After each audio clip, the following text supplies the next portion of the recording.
When I'm walking down the street. I do want to say to Doni and many of you in this room that over a very long career in this city, all of you have helped me and my colleagues tell the truth and to try to tell. I may not look like you and you me, but my head up. I'm South Carolina, so I just. What does this event mean to you, Miss Peggy Moss? Oh, my heart. Happy 20th anniversary. My heart is about loving up on my sisters. Do you know what it feels like to have your sisters in the room? Done. And that'll be different and unique. I'm gonna be the best me I can be by letting His glory shine through. I am beautiful, I am blessed, but not just what you see in the flesh. I'm free from people, free from myself. There's The doctor lived next door to the janitor to the reverend and the lawyer. We were together. Now we get so high and mighty that you create stress for your society because you don't like poor black folks either. That's a health problem. Get yourself together so I can stop being taking care of geriatric people and get back to pediatrics. I thank you, Doni, for all you've done. Let's keep doing it all the more. letting His glory shine through. That'll be you, that'll be me, that'll be different and unique. I'm gonna be the best me I can be by letting His glory shine through. And I dare you, I dare you, I dare you to be you. First name's Doni, last name's Glover. Entered the winning for the long haul, baby. Let's get to the get down. Had a little bit of technical challenges there, but we are here.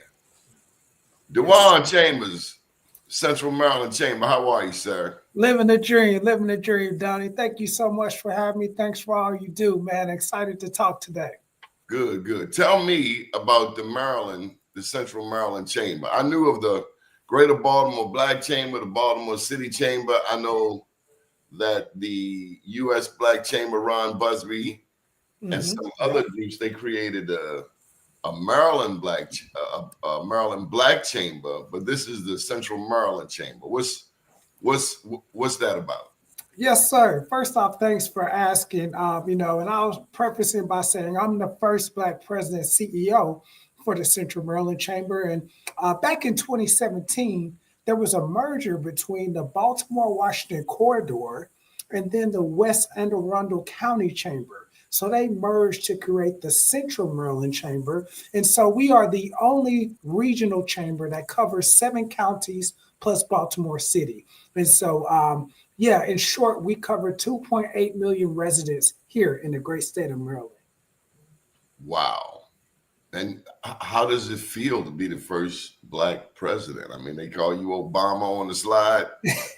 Man, I'm honored, right? And I'm able to do this from, my ancestors and my great grandparents who, and other legends and mentors that have sown into me. And now I have the opportunity to stand on their shoulders and lead with integrity, lead with compassion, but most importantly, lead with innovation, creative ways to get businesses involved, to help businesses scale, and to be a conduit for commerce.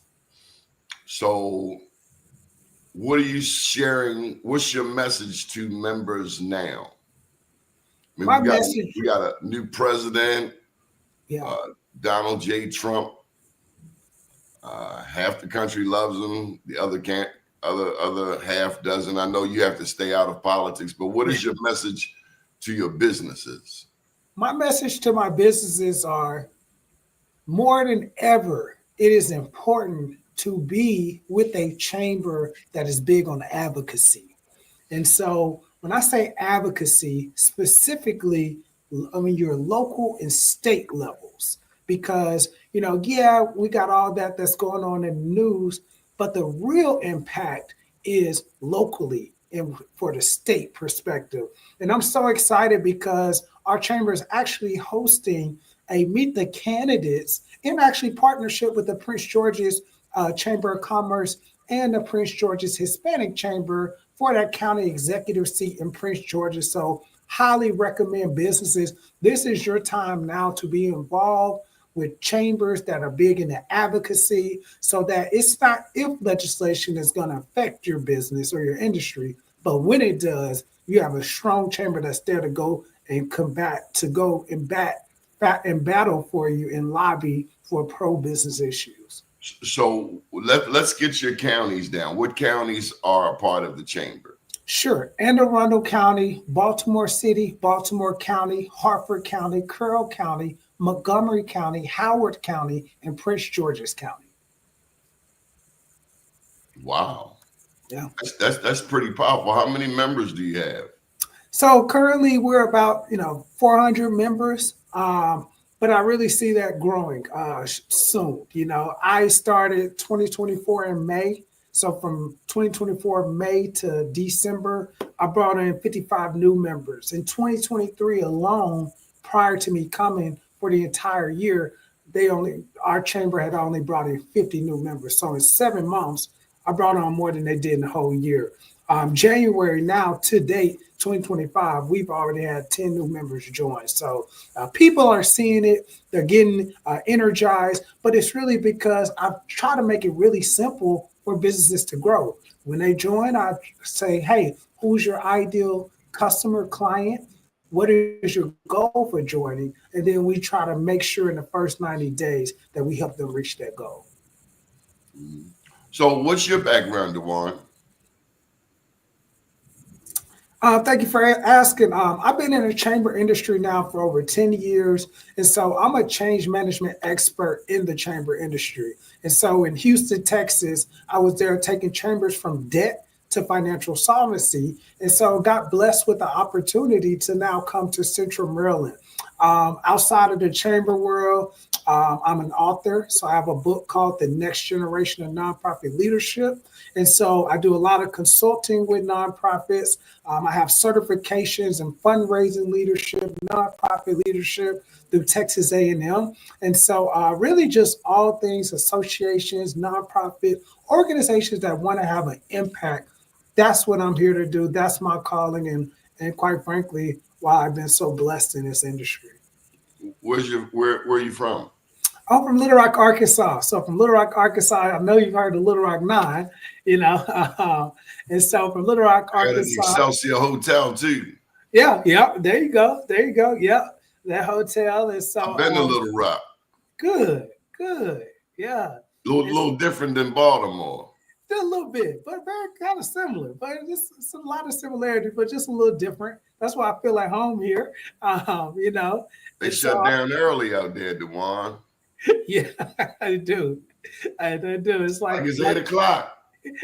You need to be inside. What the parents say, don't let the street lights catch you. But there's a lot of history there. How did it feel growing up with that type of historical background? I mean, I'm thinking about Central High School. Yeah. No, it was great. We even had African-American studies back then. So really feeling very close to our ancestors was huge. I had hardworking parents where, they had me. I had a job at 14, cutting grass. So they instilled hard work efforts with me and was blessed. I was like a sports athlete all my life too. So I actually went on to college playing Division I basketball at the University of Central Arkansas. And that's part of my mission too, because I told myself I always want to have good grades so that if I don't make it to the NBA or the next level like everybody thinks, then I should be able to get a job that I can support my family. And so glad that my parents instilled hard work effort into me early. Well, did you know that last week on the show, we had an attorney discussing a $2 billion NIL lawsuit, name, image, likeness lawsuit for Division I athletes who played basketball and football between 2016 and 2024. There's money out there right now, but they have to file in the next 2 days. The story is on Be More News. Are you familiar with that? I am, and I know I look a little young, but yeah, I finished school in 2012. I missed it. No, I missed it just I a ain't give little you a young buck card. No, I knew you wasn't there. I missed it by a few years, But it's still nonetheless a sign of the times we live in. Yeah, I agree. Athletes now are getting paid in college. Yeah, and I'm on two sides of the fence of that. One, do they deserve it? Yes, because the school district is making all that money. But two, like, what are the repercussions from that, right? Like, you're now in your teens making millions of dollars, like, how is that mentally, affecting them? How is that maybe deterring them from where they could have been because you're having the most money you ever had? Sometimes that fame and stuff can go to your head, I think it was one young brother, I think maybe from Florida. He just got a DWI, hit somebody, killed himself. Now he's gonna miss his chance going to the league. It's just so many other factors with that type of money and fame that brings on to someone at such a young age. And if you're not mature enough, that could really take your life on a detour. Find a way for them to learn how to handle the money. Yeah. Currently, an NFLer at the age of 30, someone who played in the NFL, to my understanding, 5-7 years, by age of 30, they're broke. See? With the current system.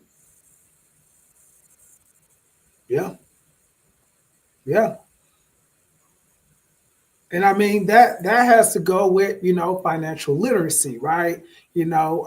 Family members always reaching out, want to do a handout, keeping up with the Joneses, trying to buy the new cars, not having a saving plan, no rainy day funds. So I think don't get me started on black athletes. Yeah. I mean, we are honest on this show. I realize you represent all peoples. In the chamber, I would imagine you have white people, black people, Latino people. So let's just keep it 100. But some people, and you're talking about nouveau riche, newly rich people. Yeah. A lot of times their families did not have that money, or at least their current generation. True.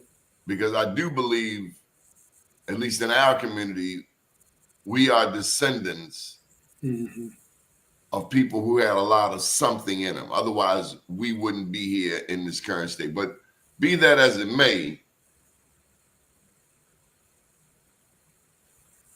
nouveau riche can bring on challenges, but it requires a support system.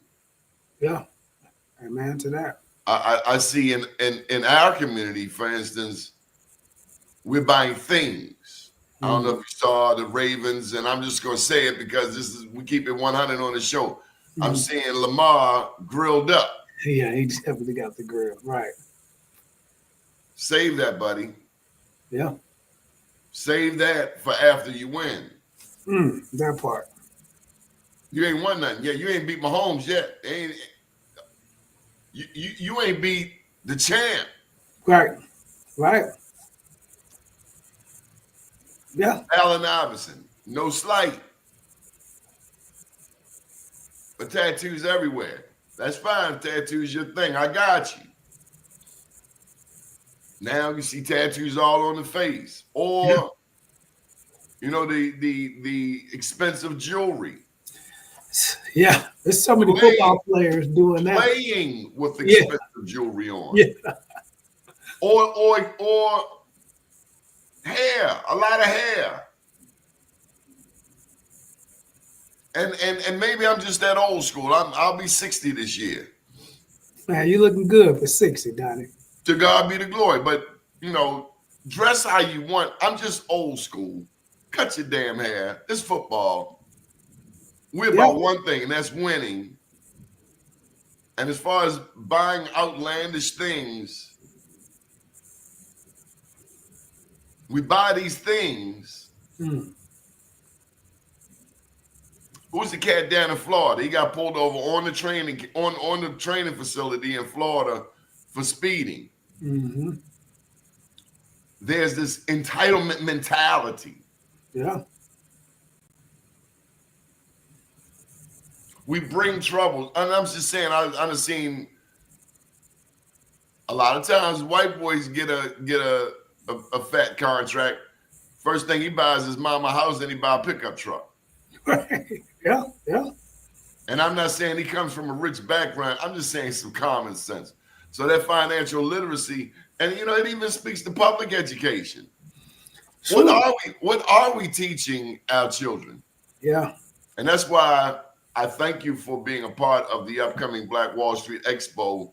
We're going to have our second Black Wall Street Youth Awards. Nice. And it's open to all young people. Nice. All young people, any race. It's Black Wall Street.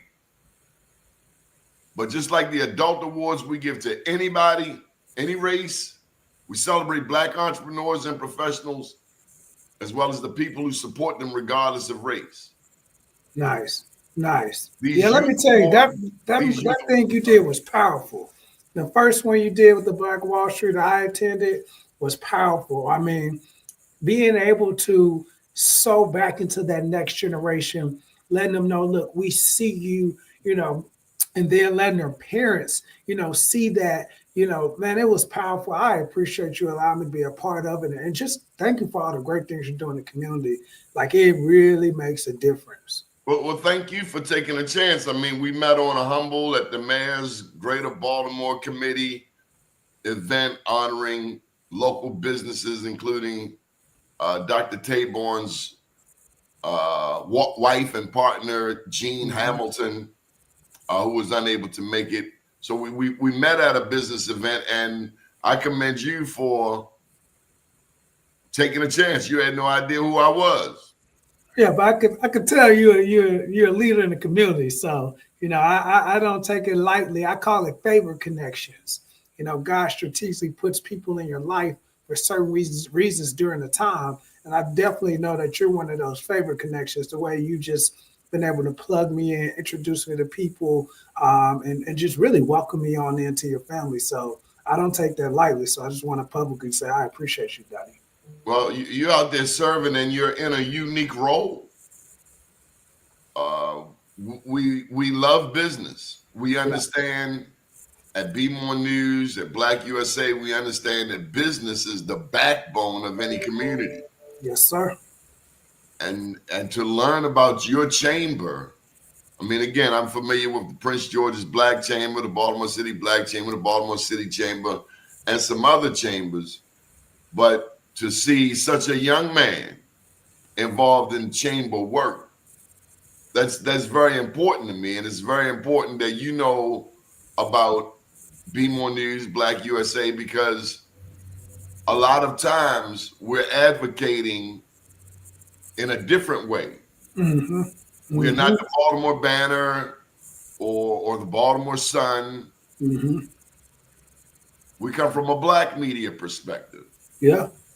And a lot of times we have to counter some of the news that is put forth by entities that don't reflect our community as well, at least from my perspective.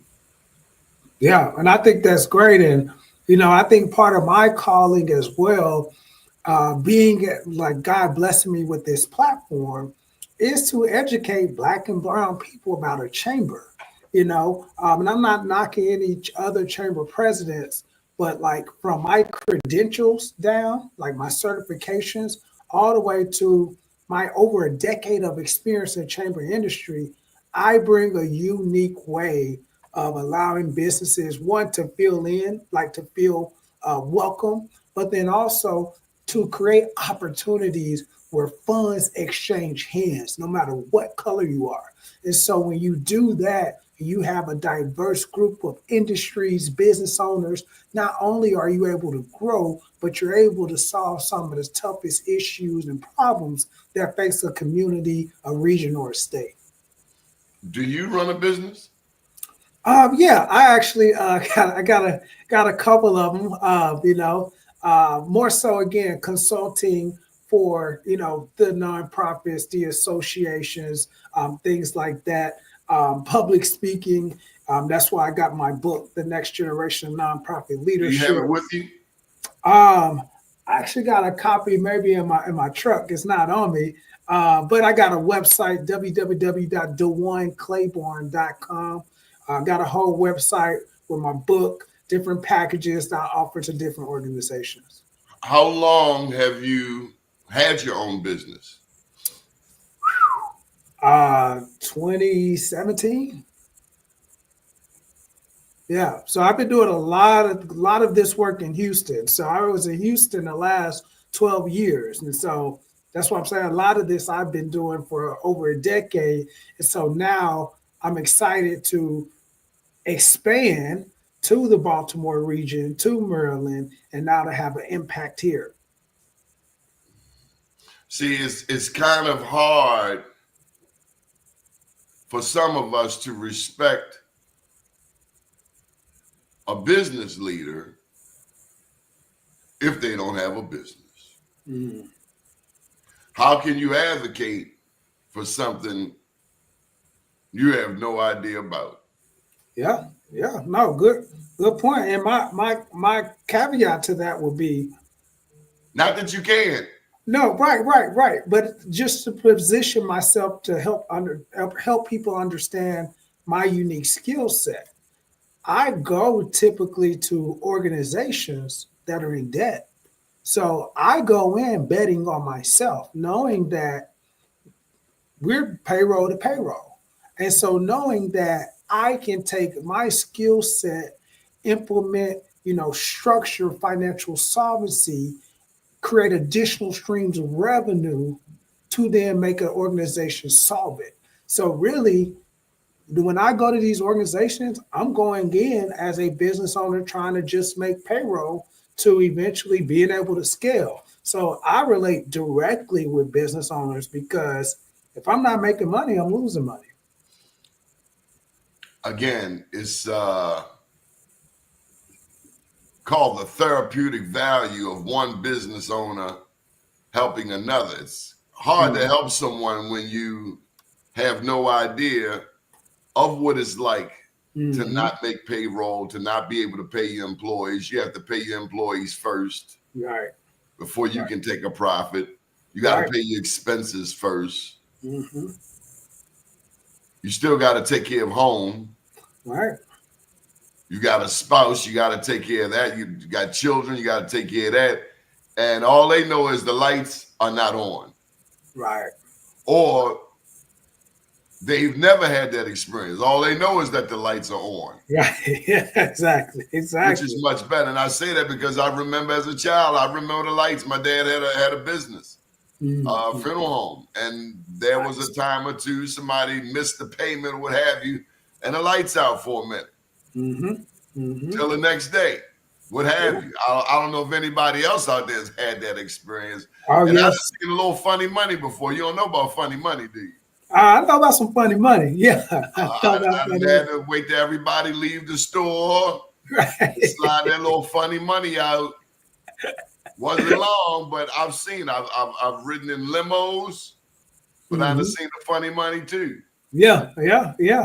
Nah, man, everything is real. That's real life. And what it gets me to really thinking about is, just this next generation.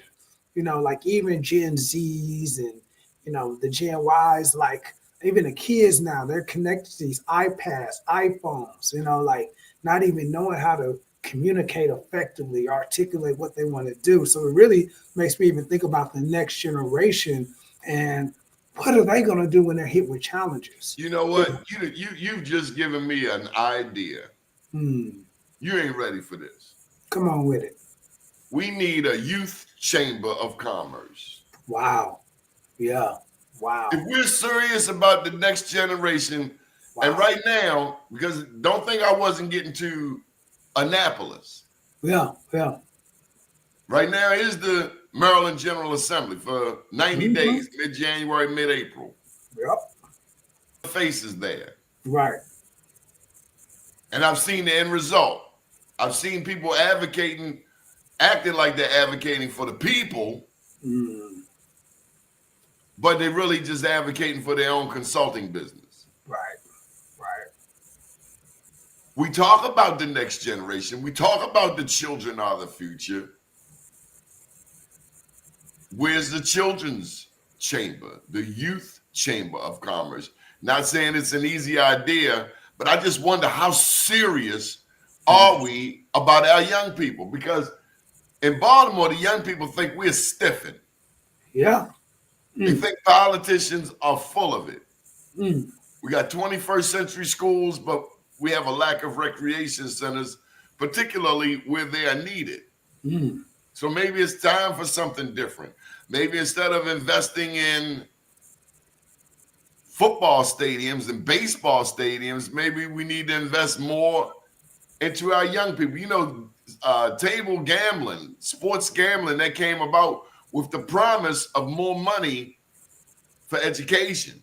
Don't get me started. So I see we can renovate the Ravens Stadium and we can renovate Camden Yards, but we still got high schools.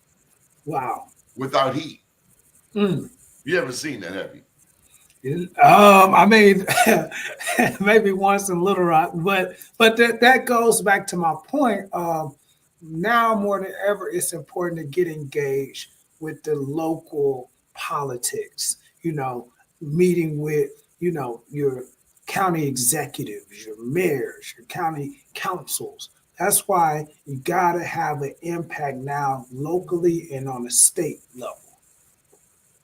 But those are where the decisions are being made, whether we're aware of it or not.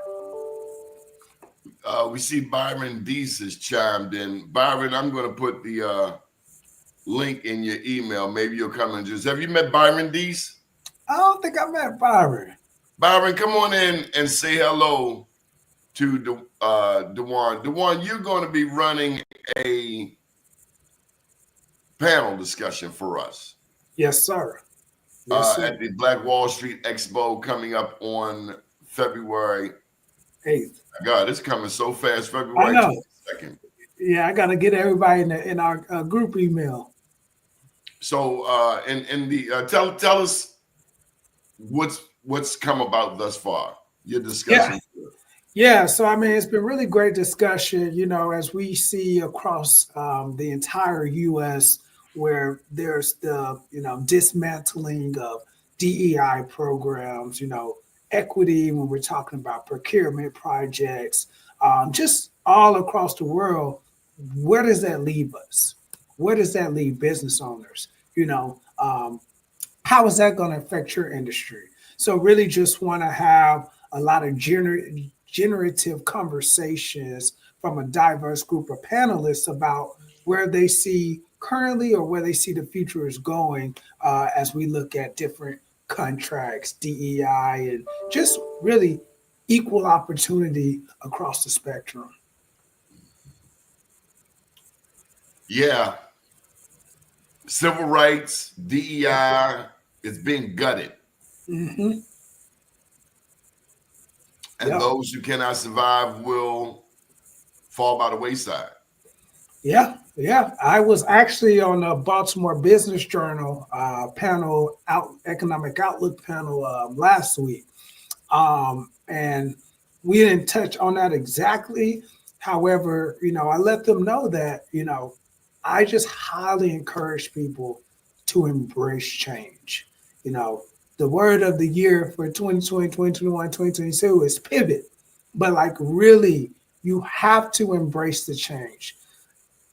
Look at this as an opportunity to upskill, reskill, learn a new craft, learn a new trade, be resilient, have that growth mindset, not a fixed mindset, really, learn, be open to learning new things, and that will allow you to be even more successful and not only survive, but end up thriving. You know, change is scary. Change can be frightening. Yeah, yeah, I agree. We tend to resist change. Mm, mm, I'll tell you something that I see. okay. That while there's this onslaught of DEI programs, this onslaught, this gutting of historic civil rights legislation, baby, oh baby, there's a thing called spiritual warfare. Boy. Mm, mm, mm, mm. What's happening in this country That's exactly what's happening. spiritually Yeah. affects or disaffects everybody. See, Yeah. in our limited thinking, we come to believe that what's happening in that community has no impact on our community. Mm, mm, mm. We come to believe that what they're doing next door has no impact on us. Yeah. Mm. When we think of the violence, the January 6 people who have been freed Mm-hmm. and let back on the streets, we come to think, oh, wow, Donald Trump is building an army of people. Unless you are a trained assassin Yeah. with no family, do you really want to be in that business? Anyway, I don't want to get too far away from where I'm going. Yeah. Yeah. But on that, before our brother jumps in, you know, what I tell my wife and family about is I call it 4D. We have to go to 4D, fourth dimension, because the things that are seen are temporary. The things that are unseen are eternal. And so it really starts with the words, right? Like speaking life, not death. And so, yeah, we are in a spiritual warfare, you know, but faith is the substance of things hoped for, the evidence of things unseen. So it might seem bad, but you still have to have that faith that it's going well. And even when it is going bad, you have to speak that life. And so what this really is going on, because we're on this earth and all these things are spiritual, we really should take our time to tap into our spirit and combat these things, these spiritual warfares with our spirit. Like you have to attack everything spiritually. All this natural carnal, people gonna be stressed. They're gonna blood. It's gonna affect them, you know. But don't get me preaching here. But since you took it there about spiritual warfare, I can. This is spiritual warfare, huh, Byron? And you guys are speaking my language right now. So that was just, you hit the nail on the head, man. And Brother Clayborn, it's so good to meet you and hear all the great work that you're doing, man. It's this particular time that we're in right now, the combination of one, as individuals, we are spirit more than we are flesh. So when it comes to trying to figure out how do we move in this environment, you know, we have to get connected with our Creator. Amen. And what is the objective of each of us spiritually? You know, what are we here to do in this life, and how does it please our Creator? And being in that kind of a mindset, all while recognizing that we are being faced with more of a cultural crisis, if you will, where we're having to kind of open up the old playbooks as to be self-reliant as Black people in this country. You know, how did we survive and thrive from a socioeconomic perspective prior to integration, but doing it in a way that still adds value to what we're here to do personally. You know, this is a time to dust off those ideas, those passions that we have in our mind that God gave us, and to put it to work in a time that we really, truly need it. So I love that message that you're sharing. You, brother, just jump on real quick just to quote unquote co-sign as to everything you guys are sharing this morning. It's also to suggest that not all of the white people are out to get us. That's very true. And one thing that we have to recognize now, which is it's kind of similar to, and Donnie, you're the historical context on a lot of this, but this is a time for Black business people, for Black educators, for Black people as a whole to identify who are our allies. You know, because one, it's important for us to begin to lock arms, move as a cultural unit to strengthen from a socioeconomic perspective our communities, our objectives. But at the same time, who are our allies? And you know, this conversation that folks are having right now between should we go to Target or should we go to Costco? That's one objective, is saying, okay, well, sounds like Target is moving away from a DEI perspective, but Costco's leaning in. Who are our allies? Yeah. And as we begin to build, as we begin to, one, connect spiritually and understand what our purposes are to do in this life, then we begin to affect those things that are our purpose and connect with everybody else to create more of a collective movement in this from a Black perspective. Then we look at and say, well, who are our allies? And how can they add value to Black progress in this country? And where do we spend our $1.6 trillion annually? That's right. What I'm gonna say. That black dollar is powerful now. That black they don't want our money. All we got to do is, I mean, you think of the Montgomery bus boycotts. It's very interesting. I was listening to Tabitha Brown the other day, and she was talking about, you know, how most of her big box retailer is Target. And so folks, my wife, everybody, they go over there and they buy all of her stuff over there. And then they said, as soon as Target says we're moving away from DEI, then Black will say, well, we're not going to Target anymore. Well, if you don't go to Target, that means you're not buying her stuff. Maybe she got to move to Costco. And again, and how easy is that for her to get shelf space at Costco, right? It's not like, oh, look, I'm with you now. You still have. If your girl start acting up, then you take her friend. Yeah, well, I think it's important. That is an old lyric. I know. For the misogyny got really, really bad at rap music. No. I'm just saying we have options. Right. We do have options, but we also have to understand the process of business, because the truth is, if we stop going to Target, right? And let's just say, well, I'm stopped. I love buying Tabitha stuff, and I'm going to Costco. I'm going to look for it. They don't see Tabitha stuff over at Costco. It's like, oh, well, I guess I'm just not buying Tabitha. Now Tabitha's numbers are going down at Target. Oh, Tabitha play a role in this too. Mm-hmm. What role is that? Tabitha can set up shop elsewhere. Tabitha, being as though she's getting this attention, can build something that just doesn't. See, it's one thing when you build something for yourself. But I heard a preacher say, you know, you have the Holy Spirit when you help empower others. When Barack Obama became president, it was not supposed to be about just Barack Obama. It was supposed to be about all of us. Yeah. This ain't just about Tabitha. No, understood.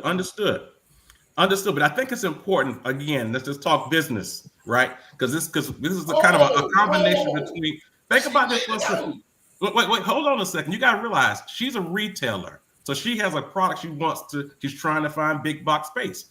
So getting a Target contract is the home run. She can go to other places that maybe smaller. Gotta be willing to let it go. And on that note, I would jump in, like we were saying earlier, pivot, right? Like if that's not the motion anymore, and for her to even, to me, it's almost more of a, now everybody say all publicity is good publicity. It's even more to say, hey, Target isn't aligned with my morals anymore, our cultural values as an organization. So we're pulling out. And I bet you them sales gonna skyrocket. Are you familiar with them bus boycotts where them people walk miles? They carpooled it. Again, the big point we got to recognize. I like what you said there, though, Brother Clayborn, and from the standpoint of the pivot, the fact that she's getting a lot of clicks on this.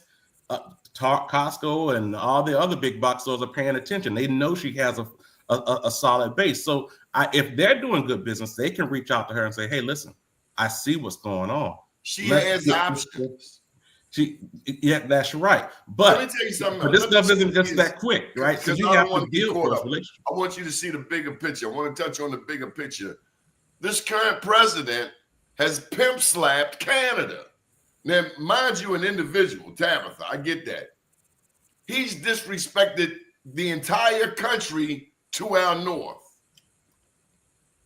That's something that disaffects all Americans, black, white, Asian, Latino.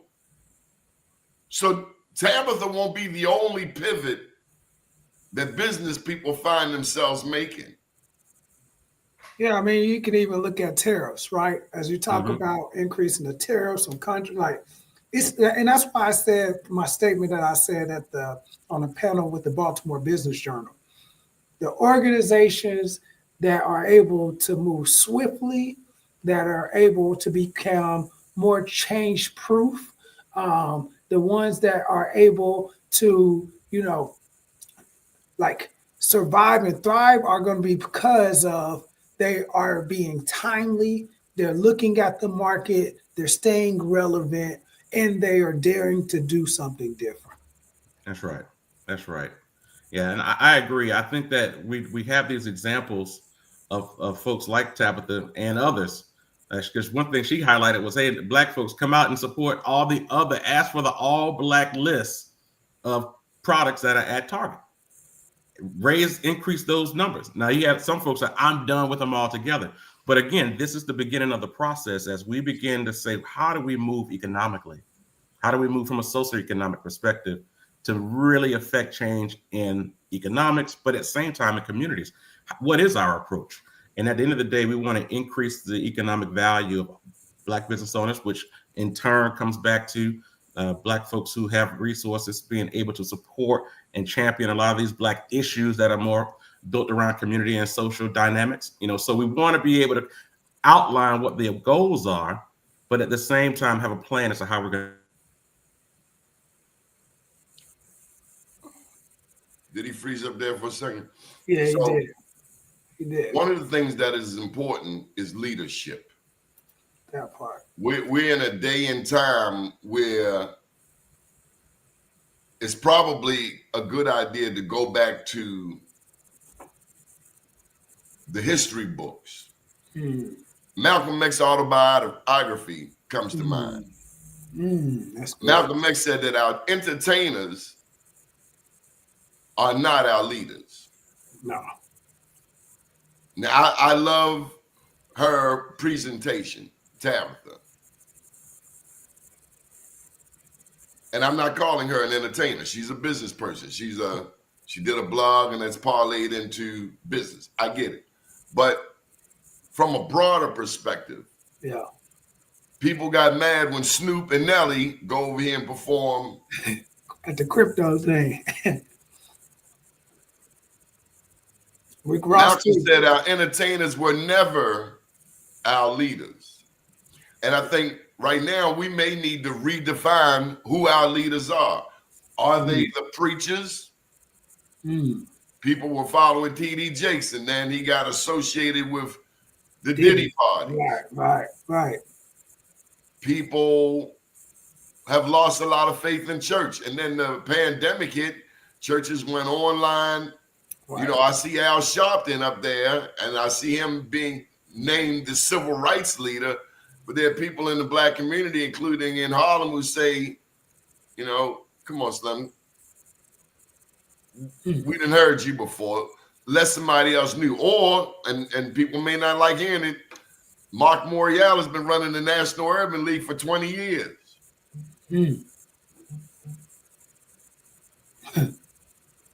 When you gonna pass the ball? That's a whole. It's the conversation because you can't be over there doing you, right, and they come over here talking about us. That's all I'm saying. No, and it goes back to, again, and thanks for having me on your panel, Black Wall Street. Where is the succession plan? Where's the mentorship? Who are you training up to take your spot? Like that's to me what we as a culture, and really it's really a lot of industries, all ethnicities fail with having that succession plan. Leadership. So now I'm hearing some of our Latino brothers are a little confused. Some may want black people to come over there and advocate for, hey, stop ICE, stop this illegal re-immigration or kicking out of the country. I remember just after that last election, black women were saying, don't ask us for sugar, honey, or iced tea. Because when we came out there, and this is in many ways true, when we put Kamala out there, you were nowhere to be found. So now that you're feeling the ramifications of your vote, you're screaming 911. And black women saying, go on now. I'm hearing a lot of black women saying we didn't help all these people and y'all abandoned us. Whether it's fair or not fair, that's the perception. And so we need real leaders. And we don't need part-time leaders. Right. We don't need entertainment leaders. Yeah. I don't need a rapper telling me who to vote for. I've never needed that, ever. No. But we need bona fide, certified leaders who are committed. Here in Baltimore, there was a group of leaders called the Goon Squad. Okay. And when the elections went down, they made sure that the black community was on the same page. And of course, we're talking about all people. I know there's some interesting races coming up in Baltimore County. Yeah. Baltimore County is finally getting more people of color interested in politics. And again, we got to have a succession plan. We can move to Harford County, to Carroll County, to Anne Arundel, to Howard County. Yeah. But if we don't understand the interrelationship of politics and economics, then we're fooling ourselves. We can show up for the all-white party. We can show up for the Congressional Black Caucus Party. But baby, if you ain't looking at where them dollars going, right. Case in point, Key Bridge touches 3 counties, 3 jurisdictions: Baltimore City, Baltimore County, and I think was that Anne Arundel County. Yep. Bay Bridge. Do we have any black contractors working on that bridge? Or are we going to buy the hocus pocus that there are no qualified blacks? Right. So, yeah, man, when we talk about leadership, I was blessed with the opportunity to actually meet Governor Moore. He's a leader. I mean, he is a leader. And like, I was completely, blown away. And I'm a fan, just even from like all the things that he's implemented, now granted in his proposed budget, he actually proposed cutting corporate taxes because he wants Maryland to be more business friendly. Now his proposed budget has to go through the House and the Senate and all that. But like having that time with him, I mean, he is a true leader. But after him, who is he bringing up? Which I don't know. I'm not even in those circles. But, just to, lay that out there.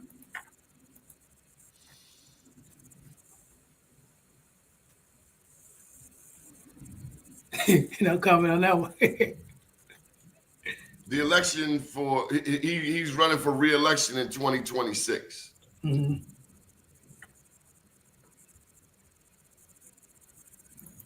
Most of us know that he wanted Kamala probably not to run. Right. And remember, Kamala wasn't elected. She was selected. Oh, wow. Okay, I didn't realize that. She didn't go through the Democratic National Convention. She was selected. So she really didn't have a fair chance. Right. Biden didn't really campaign for her.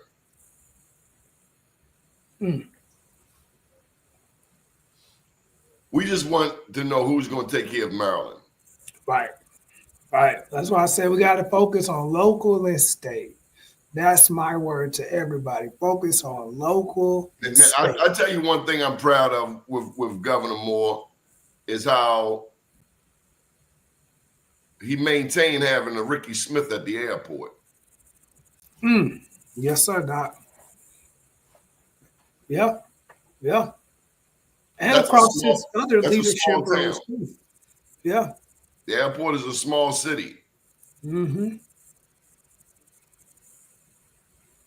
And across other areas of his leadership as well, too.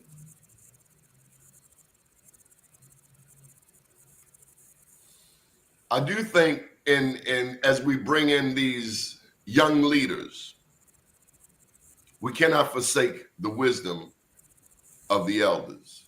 I agree. I totally agree.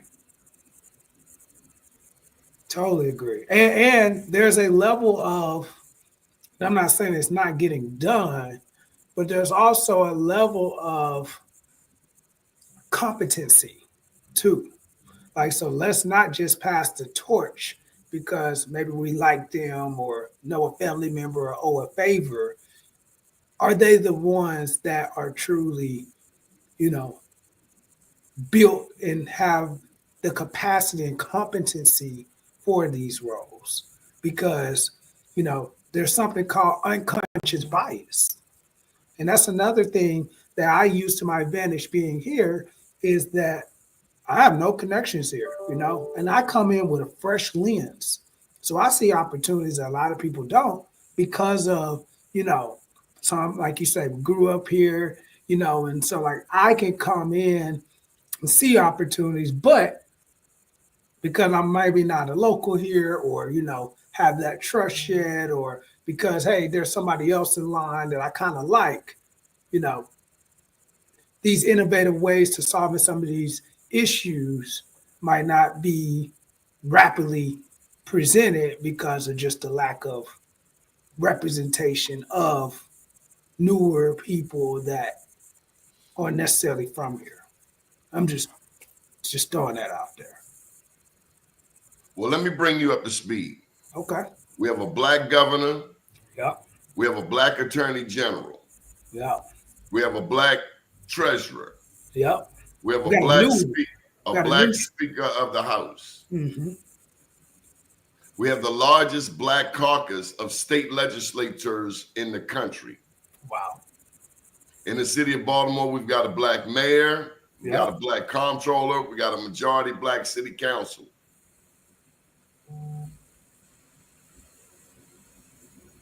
If all of that political positioning does not translate into the economic empowerment of the community, then it's just window dressing. I agree. The second thing I would share with you is that Maryland got its first Republican governor in 2002, the first Republican governor in 36 years. Wow. I believe before him it was Spiro T. Agnew. Then came Robert Ehrlich in 2002. Mm-hmm. And then it got its second Republican governor in 2014 in Larry Hogan. Okay. The black community in those areas you named, Prince George's County, Baltimore City, Northwest Baltimore County, you don't win Maryland without winning those three areas. Mm. For the first time, we saw a collective of black people and others vote for a Republican. Mm. So although we have the largest black caucus and black people vote heavily Democrat, and this has nothing to do with DC and Donald John Trump, but on the local level, one of the things that people enjoyed under both Ehrlich and Hogan was the empowerment of black businesses. The Republicans knew they had to prove themselves worthy to black people. Mm. Do the Democrats understand the same math? Mm. Do the Democrats understand that Latinos have been put above black people? LGBTQ has been put above black people. Mm. All of these other causes have been put above the most loyal, democratic demographic. That's powerful right there. Wow. Can't take our vote for granted. Yeah. And we need options. Yeah, I agree. Wow. We have to make people earn our vote. You have children? No, not yet. I have a daughter and 2 granddaughters. Mm. And let me tell you, you want the young man that's coming to date your daughter to have something on the ball. There you go. Yeah. So we want the person coming to lead our community to have something on the ball. Mm-hmm. Not just window dressings. Yeah.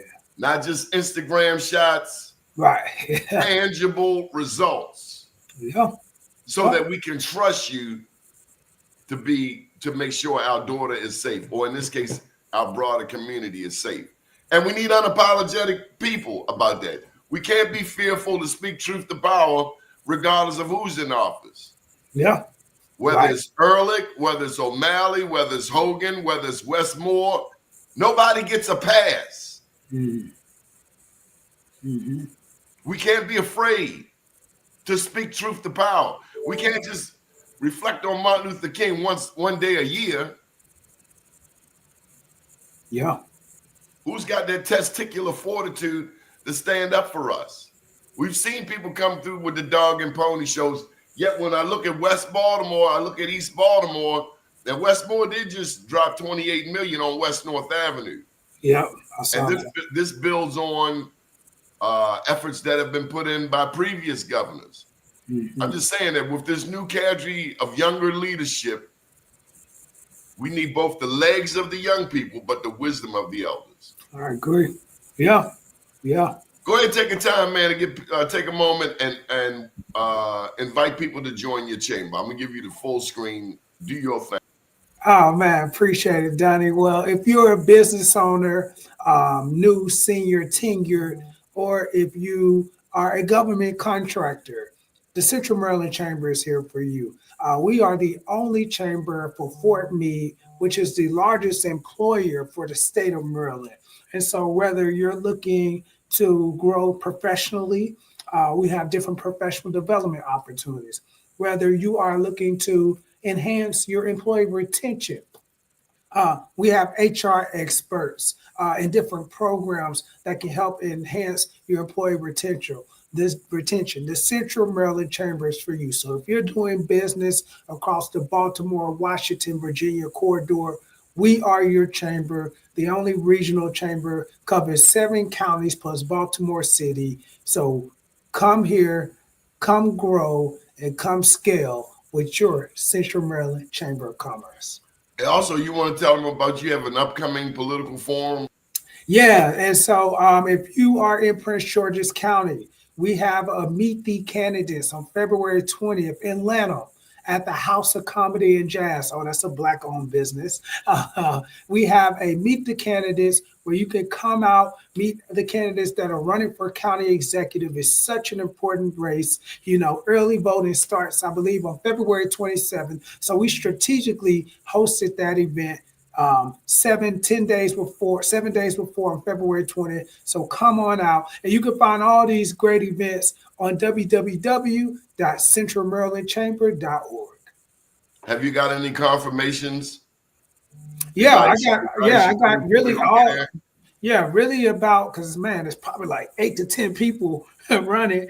But we're looking at the front runners. We know it's Aisha Brave Boy. We know it's Calvin Hawkins out there. I think Jolene Ivy's in the race. Yeah. So a lot of them have already confirmed. So they've already confirmed. We've invited them a while ago. And I told them this isn't debate style. This is more relaxed. Other organizations are doing that debate style. You know, I'm not knocking that. This is more so like we want them to come. We want them to network, meet the people, and then we'll give them a minute or two and say why they're fit to be county executive. Well, you're the money man. I understand that Aisha has more money than the others. Is that true? You haven't seen that news story? I haven't looked at it. All right. Let me Yeah, not I drag. haven't checked that Let me out. not drag you into Yeah, that. yeah, man. Come on, man. I'm neutral. I'm neutral here. That's right. We don't want you to lose your know. We don't want Donald John's people come looking for you. I hope you enjoyed, and we do also look forward to seeing you on February 22nd. Maybe Byron runs Byron runs Engage, this company right here. Okay. Engage Wealth, Dreammakers. So maybe you can look him up, dreammakersnetwork.org. Nice. He's a regular here, a big time supporter of us. And I'm all for Tabitha. I love Tabitha. Yeah, yeah. I love what she stands for. But this isn't about any one person. It's about the collective us. How can we get the maximum benefit? I agree. I don't know her. I know these either. businesses around here though. Yeah. Right. So we have an obligation. You were raised. I know if you're from Little Rock, to whom much is given, what? Much is required. Oh. We got to get back to those things because we're so new now and we're being flooded with social media. Yeah. We don't know what the hell we believe in no more. Right. I'm from the old school, Harriet Tubman. You know why Harriet Tubman carried that Colt 45? Because not everybody believed to whom much is given, much is required. Yeah. We've forgotten the stories that our ancestors in many cases had to learn to read by candlelight. Wow. Because it was illegal for a person of color to learn how to read. So when I hear our people saying, "Oh, not everybody made for college," it sickens me to my core because you're negating our true power as a people, as if a degree is that complicated. Because this is what I know: when a young boy gets sent over to jail, do you know what a part of his curriculum is? You're going to class. Yeah, you read it. Why do you got to get locked up to go to class when you can go to class now? And what young man who likes girls wouldn't want to be on a college campus? Have you lost your mind? Best time of my life. Okay. Booze.